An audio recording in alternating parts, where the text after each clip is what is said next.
Hello, hello, everyone. Happy Motivational Monday. My name is Kira. I am your host, and I'm so excited for today's session. We are in our second week of our self-esteem and self-image month. And the song that we just opened it with was called Lucky. I'm dropping it in the chat, but I feel like the lyrics are so powerful because he goes, I've got air in my lungs. I'm so lucky. I've got water to drink. I'm so lucky. And I feel like we don't realize, Alvaro and I were just having a conversation about sometimes we don't realize all of the things that we have that are so good, that we just have, that we don't notice, but it's there and we're lucky to have it. And there are people out there who might not have it. So hopefully that gives you a little bit of perspective shift on your Monday because there are some people who didn't have a Monday today to wake up to. Who knows what happened to them, but you're here. And you're on Motivational Monday. You're going to have a great day. So if you want to affirm that, I am going to have a great day. You can put it in the chat. I'm putting it in the chat with you because I'm choosing to have a great day today and hopefully many more days beyond. So, one of the things that you might need for today's session, I love all of the comments. Everyone's saying they're going to have a great day today. I would suggest grabbing a notebook because what we're going to be doing is assessing the reoccurring narratives that we have, and some of them are very silent, some of them are very loud. We're going to be talking about them with Alvaro today on today's session of how to build an inner voice that supports you. So we're going to notice where our inner voice is now. Some of us we're going to be on all levels of the spectrum today. But having a little notebook so you can write them down and understand what are some of the things that are driving your life. Oh my gosh, so many of us are going to have a great day today. I love this. And happy almost birthday, Khalees. Okay, I wanted to give you guys some definitions and some understandings of the topic that we have for this month because we have yet to dive into the actual definitions of how does self-esteem differ from self-image, and then what do they mean and how do we start working with them.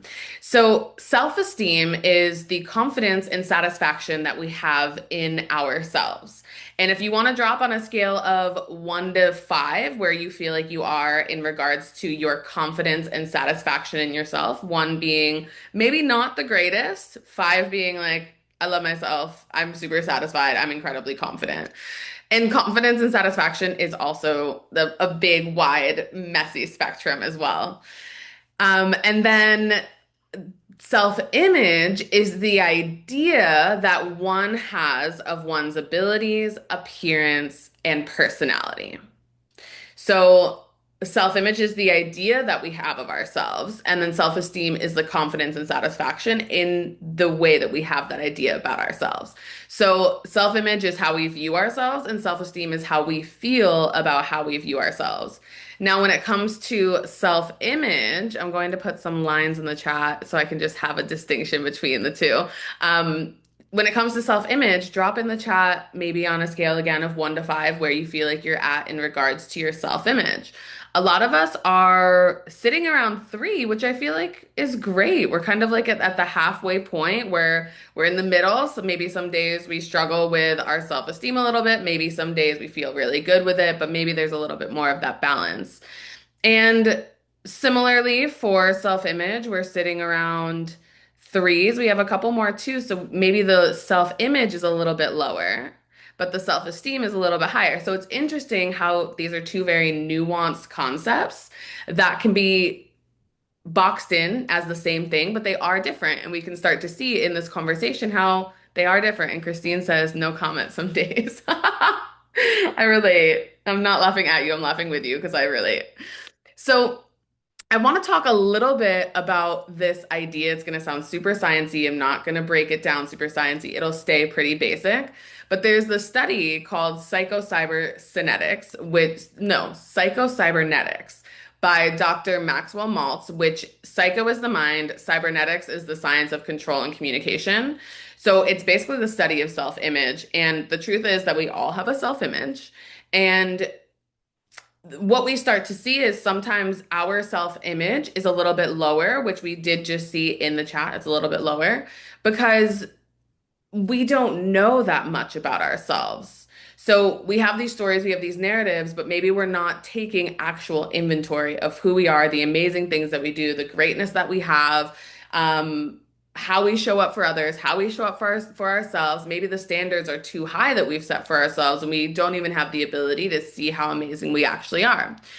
And what's interesting is that your self-image determines the actions that you take. It determines what you think is available for you in the world. It determines what actually becomes available for you in the world. It determines the way you show up, the people you talk to, the opportunities that you have, because the way you see yourself dictates all of your actions and the way that you show up in the world. And the way you show up in the world ends up being the life that you live. So, with all that being said, that's just an intro to today's conversation. I want you all to start noodling on these concepts. I would suggest having a notebook or at least the notes app on your phone to start taking some notes as we're talking, because this will be a little bit of a reflective session. So we've got the wonderful Alvaro here as our guide.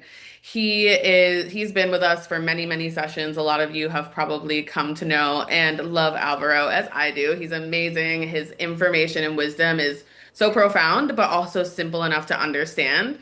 And his superpower is helping people shift how they connect, communicate, and lead by aligning what they say with how the brain actually works. So, Alvaro, thank you so much for being here for today's session. Can you give us a little bit of an intro to you and why this conversation is important to you?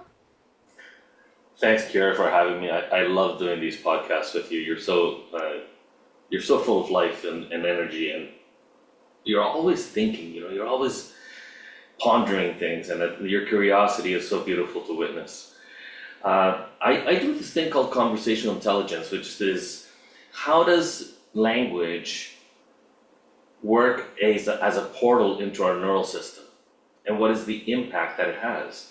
Because we live through language, and today's topic is so profound on this because stories are how we make sense of the world.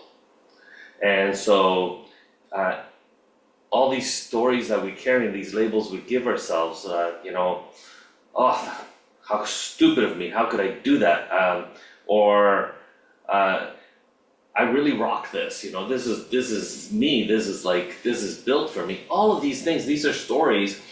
Those words, those actual words, have a neural impact. They create a neurochemical response. They build roadways within our neural system. And so it's super important for us to get really curious as to what these stories are and how we choose to participate in them. And I think that that's what we're going to dive into today. So I'm really excited. We are. It's fun when Alvaro and I were talking about this conversation. Conversational intelligence shows up in a lot of ways, and it was really cool to start looking at how does it show up in the conversations that we have with ourselves. So, Alvaro, as we're talking about kind of this inner narrative and this inner dialogue that we have, can you help us start to gain an awareness of our inner stories and the doors that they're either opening or closing? Well, let's start with that second point. I think for the purpose of today's audience, give yourself permission to think about these inner stories and inner dialogues that we carry with what it allows for and what it closes, as opposed to it's good or bad. So the judge is one of our storytellers. You and I defined another one, the interrupter. And these allow for things and closed other things down. They open some doors that we can walk through and experience. They also close doors so that we don't have the experience. So for today's talk, if you can think of a narrative, a recurring narrative that you have, think about what it allows for in your life and what it doesn't allow for in your life. And that curiosity allows us to actually interact and play with these inner dialogues. Inner dialogues are the foundation of our belief systems. It's how we end up making choices on our actions in the world. And they start in the womb. We are cognizant of our surroundings in utero. So if there is trauma constantly being experienced in vitro when we are in the womb, we will develop a fear-based narrative. And this has been studied.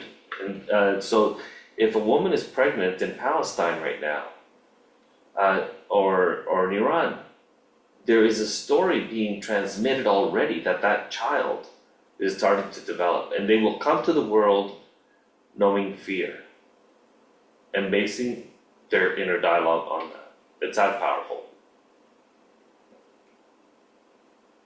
Wow. It's so interesting to think about too. My mom had a really cool doctor. I'm an in vitro baby, so I was made in a little test tube, all of the things. My mom had two pregnancies in vitro that didn't go through, not pregnancies, two in vitros that didn't go through, one that ended up being ectopic, and the fourth one, she ended up having me and my twin brother. And her doctor, this was like the 90s, was very similar. He was like, this is going to be the most positive pregnancy. Yes, you've had three that haven't worked in the past. That's the past. Right now is your current story. You are not allowed to think a single negative thought. And my mom ended up having two healthy babies and maybe a situation where it was not likely for her to.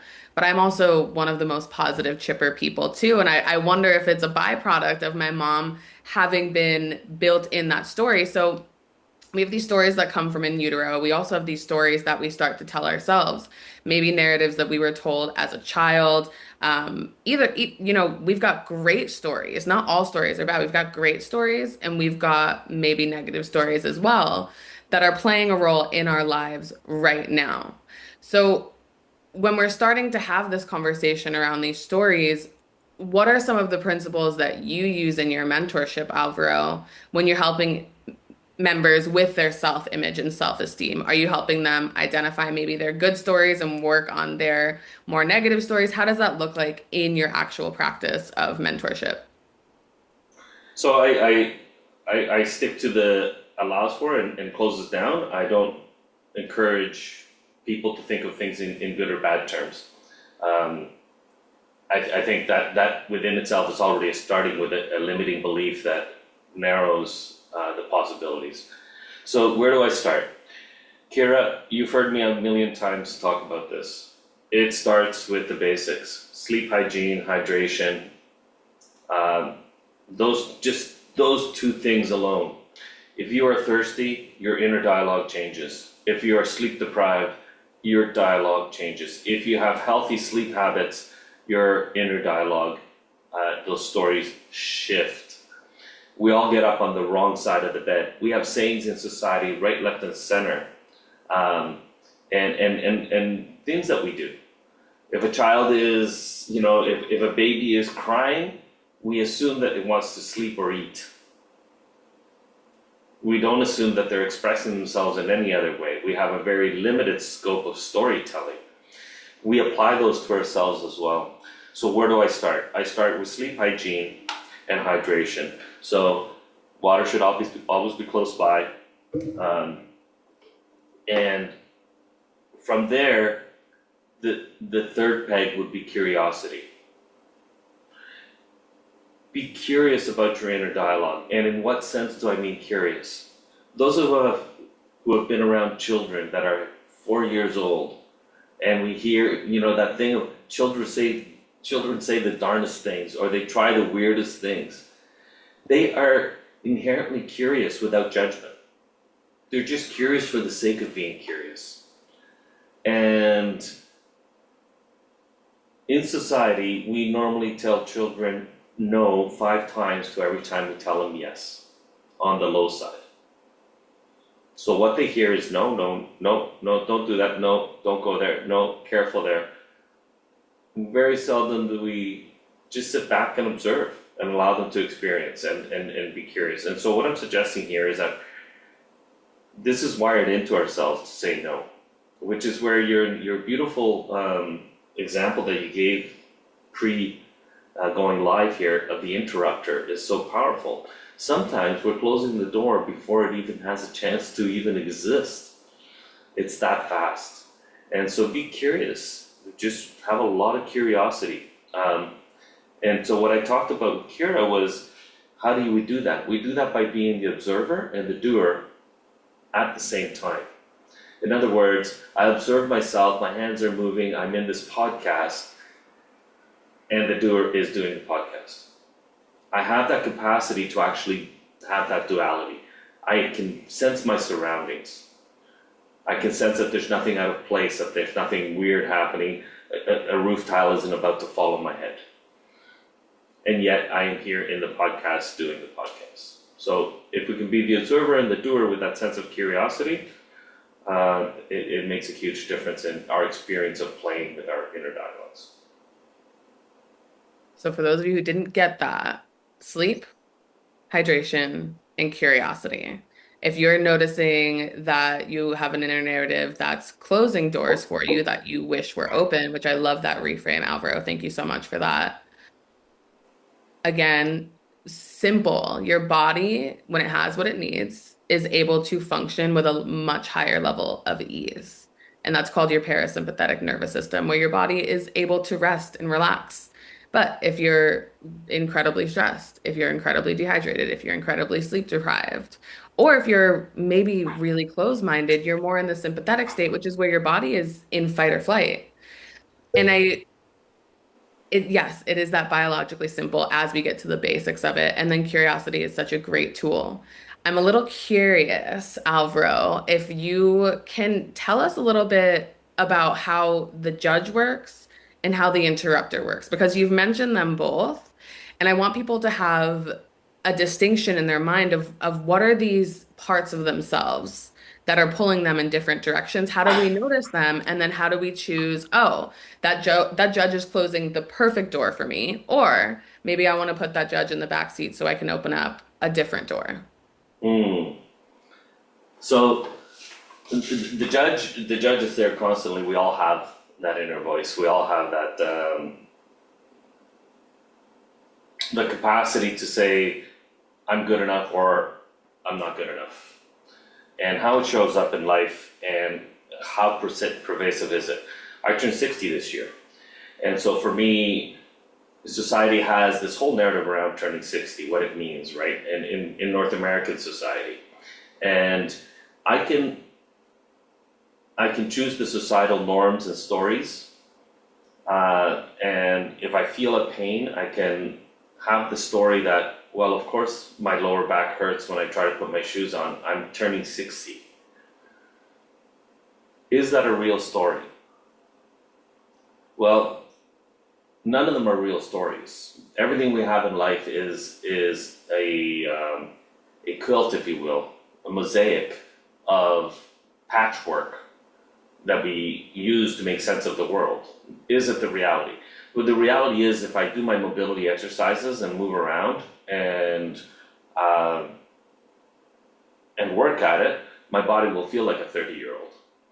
So the fact that I'm turning 60 has nothing to do with it. It's that I'm being lazy. I'm not putting my body through the physical exercise and mobility, functions that it needs in order to be able to work. I'm sitting in a chair. Normally I do these, I stand up. Today I'm sitting. I normally would stand up for these because I don't want my energy be truncated by a chair, which is what happens. So these inner narratives, we carry them and we make decisions based on them. In other words, yeah, I don't think I'm going to go mountain biking with my friends today because I'm turning 60 and my body is old, and so I shall do that. Or I can't talk to that group of people because I'm an old man. Or I can't talk to that group of people because all sorts of different things. I'm not dressed properly. Have you ever not gone into a restaurant or a venue because you're not dressed for the part? It's that quick. And so the interrupter is fast at work there, right? Saying, no, Kira, you're too casual. That lounge isn't for you. Hmm. And what is So, the actual fact? so the voice is, I want to go into that lounge. And the interrupter is, oh no, you can't do that. And it's that immediate stopping you from making the decision that you were going to make. Absolutely. And it's very fast. It's How very do, fast. We don't how does even the judge differ from the interrupter? So, as I said, things allow for and close down. The judge may turn around and say, who the hell is society to tell me I can't go in there? I'm going in. And I've done that a million times. I'm quite often underdressed for my environments. And yet I carry myself in a way that people don't notice my appearance. They feel my energy. And I've learned to witness this. And that's what I mean by being curious with your inner dialogue is like what we're counting as fact is fiction.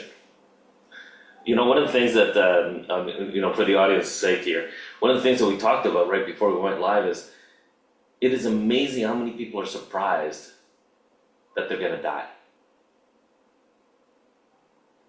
Because the story we tell ourselves is that, oh yeah, well, we're alive. And even though it's inevitable, we know the ending of the story, or the ending of this part of the story. We live our lives quite often thinking that it's forever. And it's not, it's a blink of an eye. It's just, not even a grain of sand. It's such a miracle, so precious. And when we don't have the curiosity to say, wow, like, what are the chances that I even ended up on this earth? Look at your story. I mean, by all intents and purposes, even under normal odds, you'd say, I shouldn't be here. And yet, here we are, in this little blue planet that, as far as we know, is the only one that has the capacity for life as we know it. So what are the inner stories that we tell ourselves, And then we're worried about walking into a restaurant because we're not dressed appropriately. It's like, we're here. Well, I belong here. So it's interesting, it's very fast and very powerful. I feel like I just heard your inner self image just come out because if it this is the nuance and this is why we were like, hey, maybe having a notebook is helpful in this conversation because Alvaro's example is a great example of his self image. Alvaro said, I go into places where I don't fit the dress code often, but my energy speaks for itself and people never notice it.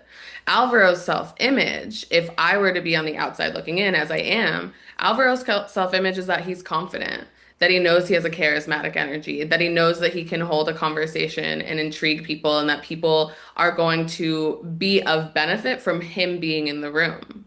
It would be of less benefit to the world for him not to go because maybe he's wearing jeans when he's supposed to be wearing slacks than if he showed up in jeans instead of slacks. And that's the self-image because there could be the exact same person sitting next to Alvaro having the exact same struggle, or not the exact same struggle, but in the exact same circumstances of, oh, I don't fit the dress code. And then maybe their self-image is, well, I shouldn't be there. I'm going to feel nervous. No one's going to look at me. No one's going to want to talk to me.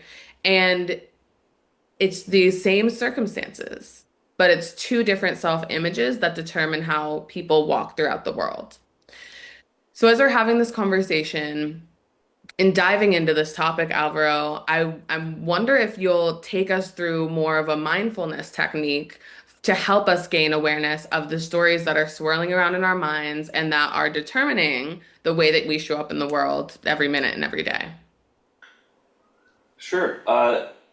I've shared some personal inner dialogue as I experience it, as I observe it, in hopes of planting the seed of what is, for the audience, what is their each personal internal dialogue.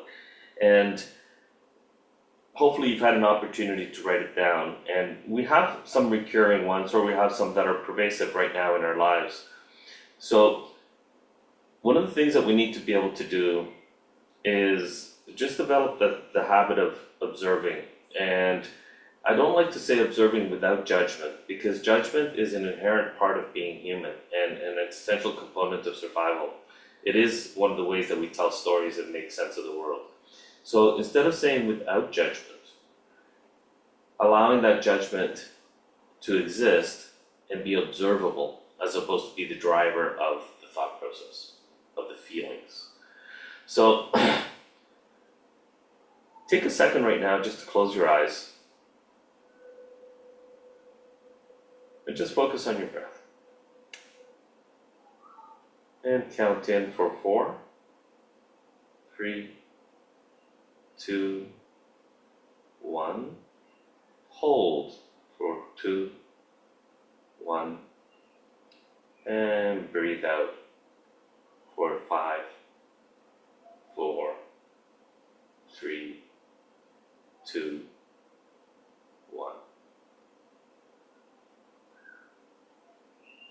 Now use your internal perception, your third eye, if you will, and just picture a wide, slow flowing river. And when you look upstream, you can see one of these inner narratives come along, just floating along. Maybe take a quick peek at it. And now it's just beside you, it's coming up, it's getting closer, you can see it with more clarity. And just observe that inner thought, that inner story, and allow it to just drift by. And now it's going downriver, and it's disappearing slowly around the bend. It still exists. It existed before, existed during, and will continue to exist after. And now you can gaze up the river again and see it happening all over again. Maybe it's the same narrative, or maybe it's a new one. Just picture yourself sitting there, it's beautiful, sunny, you're 5 years old, you giggle easily, and you're enjoying just watching this thought, this inner story float towards you, get closer, maybe bob up and down in the water a little bit, and it's passing you, and it's following the other inner story down the river, around.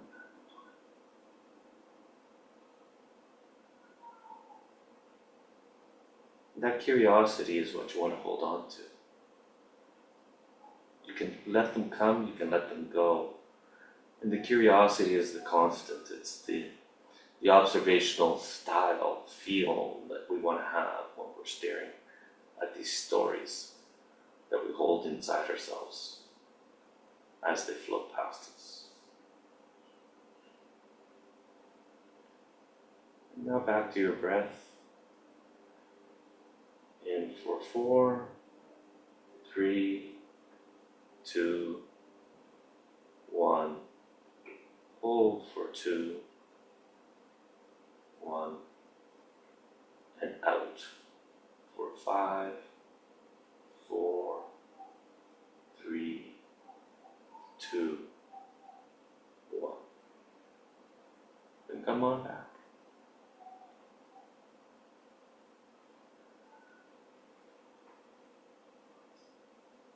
You know, these stories that we carry, they have impact, constant impact.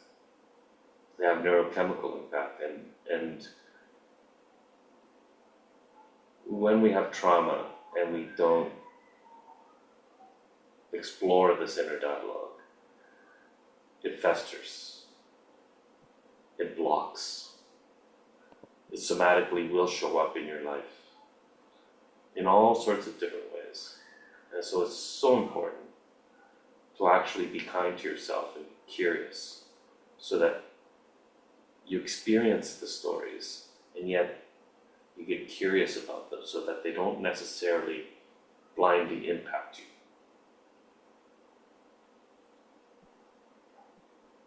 Hmm, that was beautiful. Thank you so much for that, Alvaro. Our suggestion again is to write these out. Start being aware. Notice how much the interrupter comes up. Notice how much the judge comes up. See what doors it's opening, what doors it's closing, and allow yourself to have that deeper relationship with the stories and the dialogue happening in your mind. Thank you all so much for being here today on this Motivational Monday, talking about our inner voice and how to build that more positive inner voice. We have one question, Alvaro, and we're at the end of our time. Can you repeat the three voices? We have the judge, the interrupter, and then was the third one the curious 5-year-old? you. Curious 5-year-old is the one that you want to explore with. Untraumatized 5-year-old, by the way, because we all have trauma, and just birth itself is trauma. But I'm talking about that innocent 5-year-old, There's also always asking why. It drives you nuts, you know? Next week, we'll be talking about how to see yourself beyond appearance. And there's a survey that pops up. If you'd like to leave any love letters for Alvaro, please put them in that survey and I'll make sure that they get to him. I also just dropped our link tree in the chat. You can copy and paste it into your web browser if you'd like to register for our events, see what else is going on. Thank you all so much for all the love you're giving us. And the recording will be sent to you on Thursday in your email. The YouTube link is in the link tree. You can find all of our recordings there, but every Motivational Monday recording gets sent the Thursday. So you'll have it in 3 days. Thank you so much, everyone. Have the most beautiful Monday. We will see you next week. And may this week be full of curiosity and fun and a lot more open doors for you. Thank you, everyone. Bye.